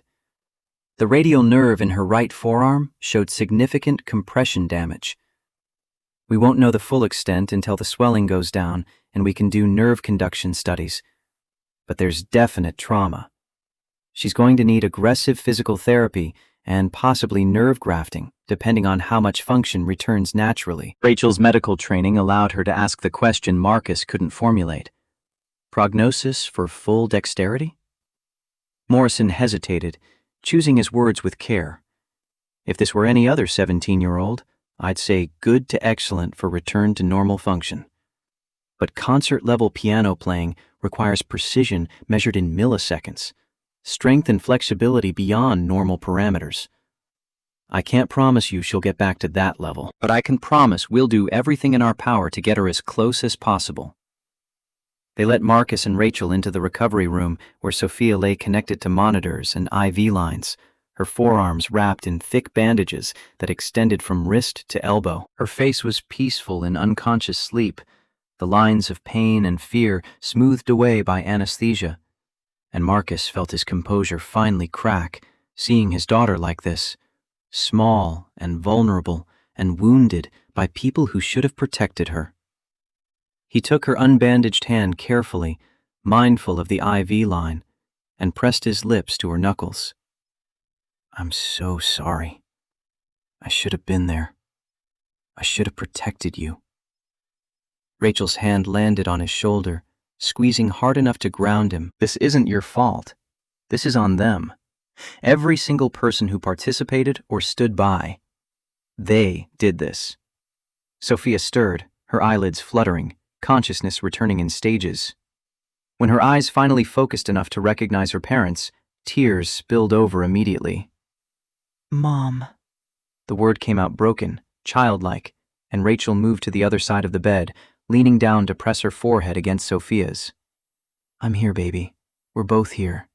You're going to be okay. Sophia's gaze dropped to her bandaged arms, confusion giving way to dawning memory and then horror. They hurt me. I kept saying I couldn't breathe, and she just pulled them tighter. My hands, I can't feel. Rachel cut her off gently. The feeling will come back. The surgery fixed the pressure. Your hands are going to heal. But will I play again? The question hung in the air with the weight of everything that mattered, and Marcus saw Rachel struggle with how to answer, medical honesty warring with maternal instinct to protect. The truth is, we don't know yet, sweetheart. You have nerve damage that needs time to heal. It might take months of therapy. But you're alive, and you're safe, and whatever comes next, we're going to face it together. Sophia's tears came harder now, the kind of soul-deep crying that comes from loss, not yet fully processed. Juilliard, my scholarship, everything I worked for. Marcus leaned closer, his voice rough with suppressed emotion. Juilliard isn't going anywhere. Your scholarship isn't going anywhere. And even if the worst happens and you can't play the way you used to, you're so much more than your piano skills. You're brilliant and kind and stronger than you know. This doesn't define you unless you let it. Sophia closed her eyes, exhaustion and medication pulling her back towards sleep despite the distress. Before she went under completely, she whispered something so quietly, Marcus almost missed it. I just wanted to surprise you for your birthday. Marcus felt his heart break cleanly in half. You did, baby. You absolutely did. When she was fully asleep again, breathing deep and even, Marcus turned to Rachel with an expression that made her step back involuntarily. I'm going to destroy them. Everyone involved. Everyone who created the environment that made this possible. I'm going to make sure their lives become a cautionary tale about what happens when you mistake prejudice for policy. Rachel didn't argue, didn't counsel restraint or forgiveness, or any of the measured responses she might have offered under different circumstances. Instead, she nodded once, decisive and cold. Good. They deserve worse than whatever legal system can give them, but we'll take what we can get. Marcus pulled out his phone, texted David a single sentence: "File everything. No mercy." The response came back in seconds. "Already done. Press conference scheduled for tomorrow after the board meeting. We're going to burn them down and salt the earth." The media circus began in earnest that evening. News vans setting up in the hospital parking lot despite administration's attempts to maintain patient privacy. The video Dr. Thompson had posted went from viral to cultural touchstone, shared by celebrities and politicians and millions of ordinary people who saw in Sophia's treatment a reflection of injustices they'd experienced or witnessed or feared for their own children. Hashtags proliferated across social media. Justice for Sophia. Boycott Skyline Air. Black girls deserve safety. The airline's corporate communications team attempted damage control with a statement expressing concern and promising a thorough investigation, but the public response was immediate and brutal. Concern isn't enough. Investigation isn't enough. People wanted accountability. Stephen Grant, Skyline Air's CEO, made the catastrophic decision to give an interview from his Hamptons estate, speaking to a friendly business news outlet in an attempt to control the narrative. The interviewer lobbed softball questions about procedures and protocols and the challenging nature of maintaining security in modern aviation. Grant answered with the kind of corporate doublespeak that meant nothing and offended everyone, using phrases like isolated incident and overzealous employee and commitment to diversity that rang hollow against footage of a teenage girl being dragged unconscious from an aircraft while he profited from the system that enabled it. The interview aired at 6 p.m. By 6:30, social media had dissected every word, every facial expression, every tell that suggested Grant was more concerned about stock prices than the child his employees had tortured. By 7 p.m., 3 members of Skyline Air's board had resigned, citing moral concerns, and distanced themselves from the growing scandal. By 8 p.m., the company's stock had dropped another 15% in after-hours trading, and financial analysts were openly speculating about bankruptcy. Grant's phone must have been ringing off the hook because at 8:45 he released a second statement, this one announcing he was taking a temporary leave of absence to allow for an impartial investigation. The statement fooled no one. Temporary leave was corporate speak for preparing his golden parachute while the ship sank. Marcus watched the news coverage from Sophia's hospital room, his daughter sleeping fitfully in the bed while Rachel dozed in the chair beside her. His phone continued its constant vibration of messages and calls and notifications, but only one made him pick up. John Patterson's voice was grim. "Marcus, you should know the Port Authority finished processing the crew. Brenda Foster is being held without bail on assault charges. The DA is considering upgrading to aggravated assault on a minor. Captain Pierce made bail, but his attorney is already talking about retirement and pleading out. The officer, Derek Mason, he's got 19 excessive force complaints in his file from previous incidents. Internal Affairs is opening investigations into all of them. How many of those complaints were against black passengers?" Marcus's voice was steady, despite the fury underneath. John was quiet for a moment, the sound of papers rustling. 16 out of 19. Oh, God.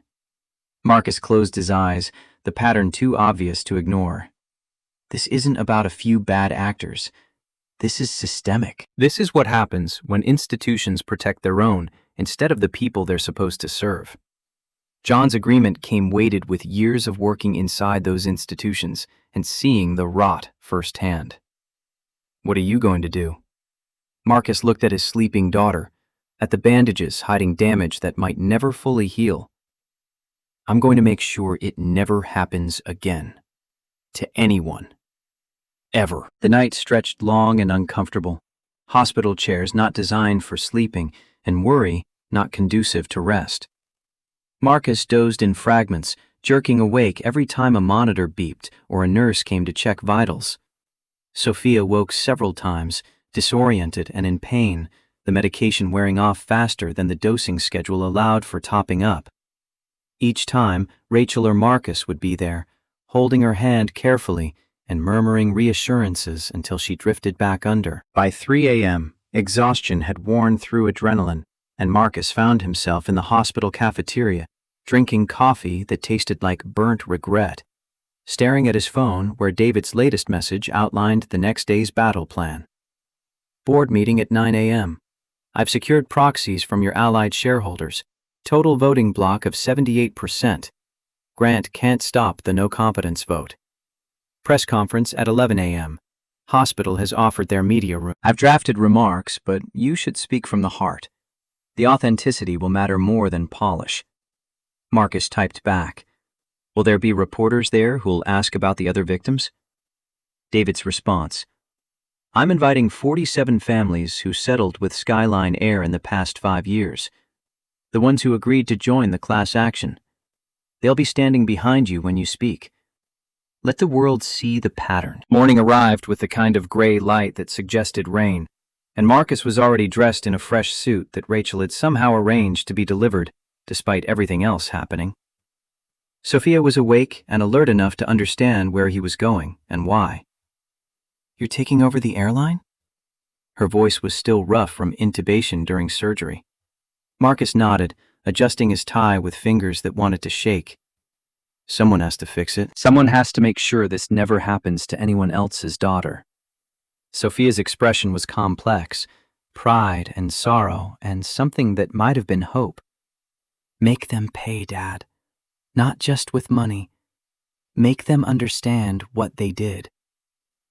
The Skyline Air headquarters building in downtown Manhattan was surrounded by protesters when Marcus's car pulled up, people holding signs that read Black Lives Matter at 30,000 feet and Fire everyone who touched her. Security tried to create a cordon, but Marcus waved them off, walking directly to the crowd and stopping to shake hands and accept their support with a kind of genuine gratitude that couldn't be faked.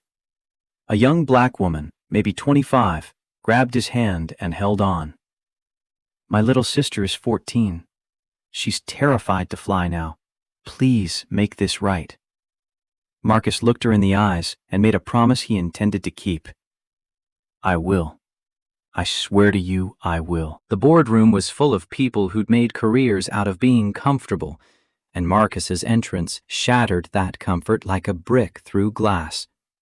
Stephen Grant sat at the head of the table, his usual seat, looking like a man who'd aged a decade overnight. The other board members shifted uncomfortably, aware that the power dynamics in the room had fundamentally shifted and uncertain how to navigate the new reality.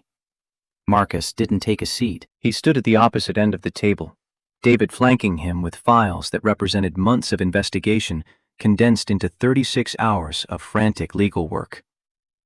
This meeting is called to order. Marcus's voice carried absolute authority, the tone of someone who owned the room in every sense that mattered. We have one item on the agenda, a vote of no confidence in current executive leadership and the immediate removal of Stephen Grant as CEO. Grant surged to his feet, his face flushing. You can't just walk in here and... Marcus cut him off with a look. I own 78% of voting shares as of this morning.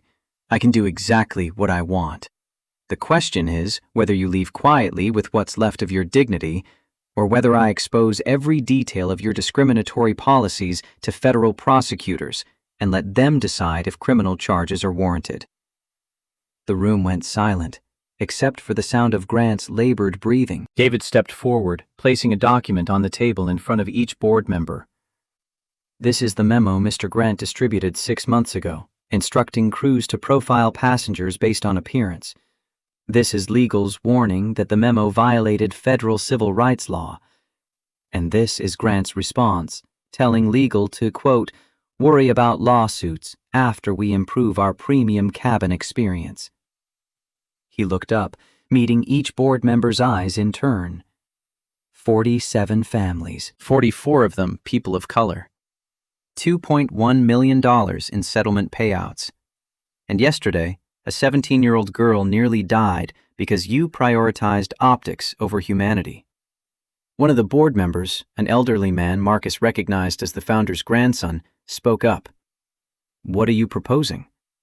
Marcus pulled out a document of his own.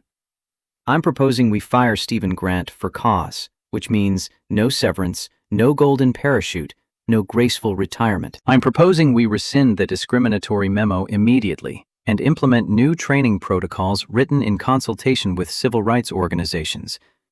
I'm proposing we contact every person who settled with us and offer to void their NDAs and include them in a victim compensation fund.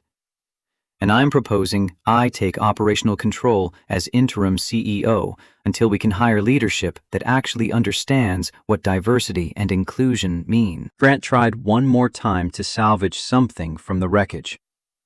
"This is a hostile takeover. The shareholders will." "The shareholders already voted." David's voice was cold with satisfaction. "We polled them yesterday evening. Approval rating for Marcus's plan is 96%. The stock dropped another 8% overnight, and investors want blood. Your blood, specifically." Grant looked around the table, seeking allies and finding none. The board members who'd been his cronies and golf buddies for decades wouldn't meet his eyes, already calculating how to distance themselves from the sinking ship. The vote was called. The result was unanimous. Stephen Grant was no longer CEO of Skyline Air. Security escorted him from the building 15 minutes later, his personal belongings in a cardboard box, photographers capturing every step of his perp walk for the evening news. Marcus stood at the window, watching Grant's humiliation play out on the street below, and felt none of the satisfaction he'd expected. Revenge was supposed to feel better than this, supposed to fill the hollow space where helpless rage had been living since yesterday afternoon. Instead, he just felt tired and sad, and grimly aware that firing one man wouldn't fix a system that had produced him. Rachel called as he was preparing for the press conference. "How's our girl?" "She's resting. Physical therapy came by to assess range of motion. They said it's too early to tell anything definitive, but she can wiggle her fingers, which is a good sign." Marcus closed his eyes, sending silent thanks to whatever forces had prevented the absolute worst outcome. "I'll be home in 2 hours. Tell her I love her." Rachel's voice softened. "She knows. We both know. Go make them famous for all the wrong reasons." The press conference room was packed beyond capacity. Cameras and reporters and the 47 families David had gathered, their faces representing every shade of brown and black and the shared experience of being judged unworthy of basic dignity. Marcus stepped to the podium with David on his left and Angela Davis on his right, a woman who'd been removed from a Skyline Air flight 3 years ago and paid $50,000 to never speak about it publicly. The NDA was void as of this morning. Angela was ready to talk. Marcus looked directly into the cameras and spoke without notes, without polish, with nothing but the raw truth of a father whose daughter had been broken by institutional racism masquerading as policy. "My name is Marcus Williams. 48 hours ago, my daughter Sophia boarded Skyline Air Flight 447 with a legitimate ticket, legitimate identification, and a medical condition that required first-class accommodation. She was 17 years old, excited to surprise me for my birthday, carrying a portrait she'd been working on for months. She never got to give me that portrait. Instead, she was accused of fraud, removed from her seat, restrained until she lost consciousness, and injured so severely that she may never play piano again." The room erupted in shouted questions, but Marcus continued, his voice rising above the chaos. This wasn't an isolated incident. This was the 47th time in 5 years that Skyline Air removed a passenger from premium seating for reasons that had everything to do with skin color and nothing to do with security. He gestured to the family standing behind him. These people settled lawsuits with Skyline Air in exchange for silence. As of today, those settlements are void, and their voices are free. Angela, tell them what happened to you. Angela stepped forward, her hands shaking slightly, but her voice steady. 3 years ago, I was flying home from my father's funeral. I'm an elementary school teacher. I saved for 6 months to afford a first-class ticket because I wanted one thing to feel special during the worst week of my life. The flight attendant accused me of stealing the ticket. When I showed her my credit card statement, she said it must be fraud. When I asked to speak to a supervisor, she had me arrested at the gate. I spent 4 hours in airport detention, missing my father's burial. All because I didn't look like someone who could afford nice things. One by one, the families shared their stories, a litany of humiliation and trauma that painted a picture of systemic failure so comprehensive it couldn't be dismissed as individual prejudice. A software engineer removed for wearing a hoodie. A doctor removed for questioning why his bag was searched 3 times. A mother removed because her disabled daughter's medication looked suspicious. Every story, the same arc. Assumption of criminality, refusal to accept evidence, escalation to violence or detention, and a settlement check that bought silence, but not justice. Marcus watched the reporters' faces shift from skepticism to horror to anger as the pattern became undeniable. When the last family had spoken, he stepped back to the microphone. This ends today. I'm taking operational control of Skyline Air. Every executive who enabled this culture is fired. Every policy that facilitated discrimination is rescinded. And we're establishing a victim compensation fund with no NDAs, no legal releases, just acknowledgement of harm and commitment to repair. The questions came fast and furious. What about criminal charges against the crew? They're being pursued by federal and state prosecutors. I'm cooperating fully with those investigations. What about the families who don't want to join the class action? They'll receive their settlement money back with interest, no strings attached. What about your daughter's medical bills? I don't want money from Skyline Air for Sophia. I want systemic change that makes sure no other parent gets the call I got. A reporter from the back shouted above the rest, "Some people are saying you're using your daughter's trauma to take over a billion-dollar company." How do you respond? Marcus let the anger show on his face, let the cameras catch the flash of fury before he controlled it.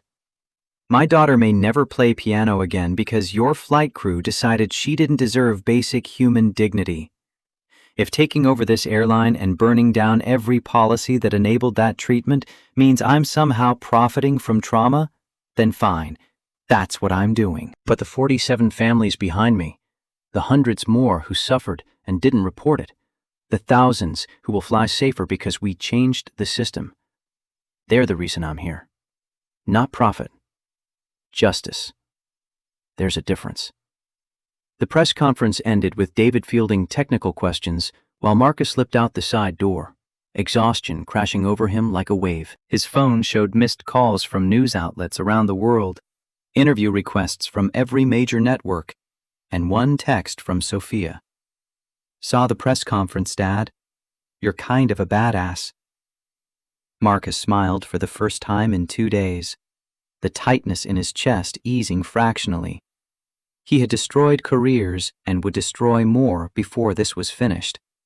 He had taken control of an airline he didn't want and would spend the next year rebuilding from its foundation. He had made promises to strangers that would cost millions to keep and decades to fulfill. But his daughter thought he was a badass, and in the end, that was the only validation that mattered.